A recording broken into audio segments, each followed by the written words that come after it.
was I around? Whew. Okay.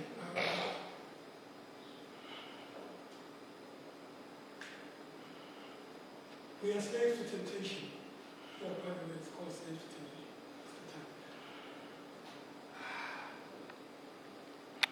We are slaves to temptation, prey to deception, victims of fabrication, taming, fornication. We are these young men wondering when will this beloved nation get its liberation and talk about true emancipation. Or we still wondering, trying to find an answer to that question, we remain slaves to temptation because when Lucifer calls, we stumble and fall, forgetting that it comes in any shape or form. What we plant is our hopes and dreams of bend and knees, hoping we can crawl. Until we can walk and stand up tall, be like giants, hold the greater sense so that never again shall we ever fall. See, strange is the change you see when you wave money in a person's face.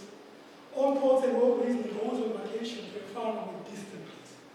God in heaven, have mercy. Shower us with that heavenly grace, for we like meteors. Souls wandering around, lost in space, and the devil's arm and change which float around our bodies, you would swear it was a necklace. Heavenly Father, we pray that you will clear our minds for the foggy, purify our hearts for the field of greed, cleanse our sight so we begin to see that money is not honey, so let's not follow it like bees, no buzzing. Instead, give us a path where we keep the devil to the curb and leave him on the hind. Break the chains binding our minds. Hold our hand as we walk down the path to our preordained heavenly destination. And heavenly destination to be slaves to temptation.